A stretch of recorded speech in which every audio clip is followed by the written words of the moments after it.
ay merong sasabihin sa inyo, ito hindi chismis pagkat ito totoo. Ang pangyayari ito ay naganap sa Pindo, lugar na kay saya, lalo na kung may gulo. Ang aming kapitbahay na si Mac Islao, asawa ni Aling Barang na taga Marilao, sila ay may anak na ubod ng ganda. Pangalan ay Aw-Aw, ang katawan ay wow. Kaki nagtataka kung bakit siya maganda, samantalang parehong pangit ang ama't ina.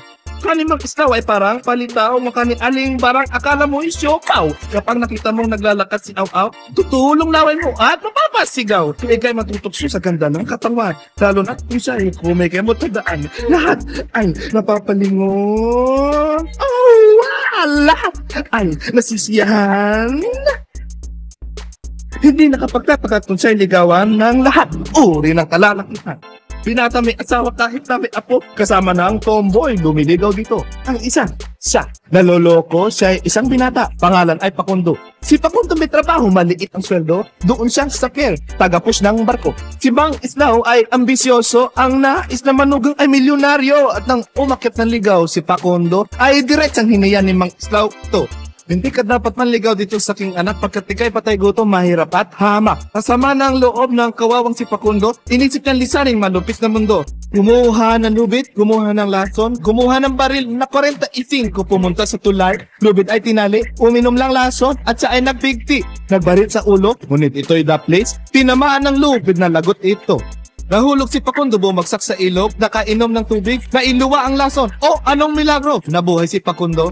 Samantala ay balikan natin si Aw-Aw na anak ni Mang Islao. Tila sa kanya ay merong lumiligaw, isang milyonaryo buhat pa sa Mindanao. Barko niya ay tatlo, tuwan ni Mang Islao sa boundary lamang, tihong buhay na raw.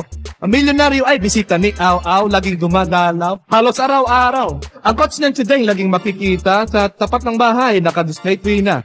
Kapag ito naman ay nagre-regalo, ang mag-aanak ay parang ulul na aso. May refrigerator, color TV, stereo set, sala set, at dining set. Walang paglagyan ng tuwat kagalakan itong si Mang Islao at si Aling Barang. Nang dahil sa swerteng nakamtan, itong anak ay pinagduduldulan. Sumama sa date itong si Aw-Aw hanggang sa nawasak ang kinabukasan. Hindi naman siya pwedeng pakasalan pagkat ang milyonaryo, asawa niya ay siya. Buhay ni Mang Islao na dati kay saya, nawalan ng sigla, biglang naging drama. Lahat ng kasangkapang pinundaran nila, isa-isang binawi, isa-isang hinila. Kaya pala naman biglang nagkaganyan, mga appliances ay hulugan lamang. Ngayon ang mag-aanak ay anong lungkot pagkat ang milyonaryo ay hindi na sumipot. Si Mang Islao, Aling Barang at si Aw-Aw, kung baga sa Manjong, sila ay napaw. Ito isang aral doon sa mga sweet tip, huwag naman masyado maging materialistic. Sa buhay ng tao, mahalaga ang kwata, subalit kung sobra, wala na rin kwenta. Pagkat ang lahat ng kasamaan sa mundo, iisa ang ugat, kwarta, kwarta, kwarta!